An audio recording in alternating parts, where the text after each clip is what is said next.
They gave me a calabash on the night I turned 18. They said it was a gift from my late grandfather. But the calabash was dripping blood. They said it was tradition. That when a child turns 18, they receive a gift from their ancestors. Mine was a small, black calabash, sealed with wax, wrapped in red cloth, and tied with twine made from goat hair. It smelled of iron and dust. My aunt handed it to me after sunset and said only one thing. Do not open it until midnight. And do not speak while you do. I should have thrown it away. I should have run. But curiosity is how the devil finds his way in. That night, I sat alone in my late grandfather's hut, the calabash on the floor before me. The lantern flickered like it didn't want to see what was coming. I broke the seal. Inside was a single eyeball, floating in thick, black liquid, and it blinked. The walls groaned. Then the thing in the calabash whispered. It knew my name. The next morning, my uncle was dead. His eyes had been gouged out and placed in a bowl beside his bed. I screamed. But no one was shocked. They only looked at me. And someone whispered, the vessel has been chosen. Every night after that, the calabash spoke. It demanded blood. It told me the names of people in the village who would die next. It told me who to sacrifice if I wanted protection. It said my grandfather had made a deal, and now the death was mine.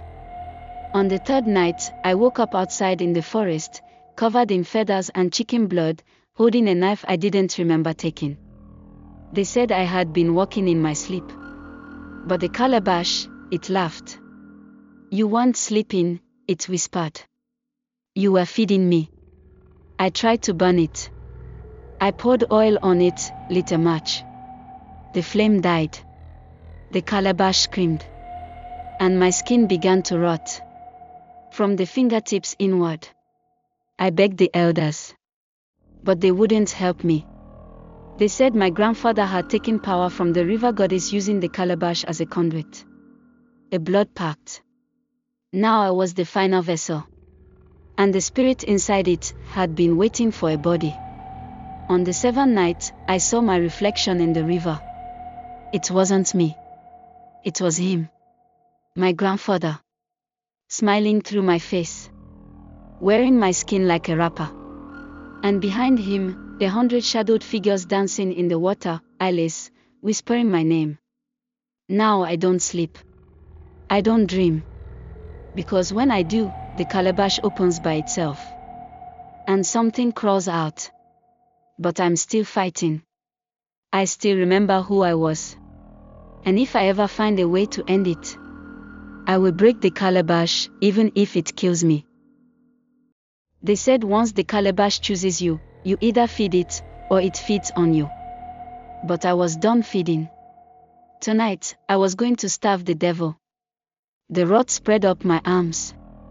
It felt like fire under the skin, itching, crawling, biting. The village wouldn't look me in the eyes anymore. Mothers held their children when I passed. Dogs howled when I walked near. Every night, I heard the calabash whisper beneath my bed. It called me its vessel. Its inheritance. The river gods they spoke of, the one my grandfather served, had caused the calabash to feed on blood, one soul per week, for 70 years. He fed it until his death. Now I was the last body it needed to break free into the world. I didn't sleep anymore. Because when I closed my eyes, I saw the river. The red water. The corpses floating on the surface, faces I knew. Uncle. Cousins. Children. And the worst part. They were smiling. On the 8th night, I heard the calabash move by itself. The lid rolled off. And something stepped out of it. Not crawled. Not slithered. Stepped. It looked like a woman, but her body was made of ash and teeth, her face cracked like old clay. She walked without sound. And where she passed, the floor turned black.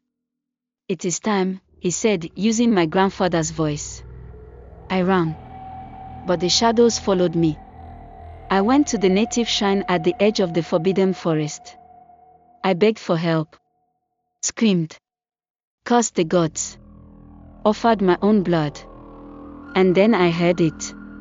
A whisper not from the calabash, but from the earth itself. It said, "If you want to kill him, you must bury him backwards, in the same place his soul was born." I knew what that meant. The riverbed. The place where my grandfather once drowned a newborn to seal the calabash's power. I took the calabash and ran. It screamed the whole way, like a child burning alive. But I didn't stop. Even when I felt my fingers bleed. Even when the air grew cold. Even when the voices started chanting my name in the wind. I reached the river by midnight. The moon was red. The water bubbled. He was waiting, the witch inside me. Full form now. Wearing my skin like a coat. Eyes hollow, arms outstretched. "Give me the calabash, child. Or I will open your ribs and use your heart as the next vessel." I smiled. Then I turned my back to the river. And walked backwards into it, holding the calabash over my head, bearing him backwards, just like the whisper said. The ground cracked. The water hissed. The witch screamed. The calabash exploded in my hands, splinters of bone, teeth, and human nails flying everywhere. And him. He burned. I woke up on the riverbank, alone. No more voices. No more whispers. The mark on my chest was gone. The rot on my arms had healed. The river was still again. And in the distance, I saw my grandfather's ghost watching me, crying. Because I ended his deal. I broke the blood pact. I killed the devil in the calabash. But some nights, when it rains, I still hear the soft sound of a lid rolling open. And I wonder, was that the only calabash? Or are there others, waiting to be opened?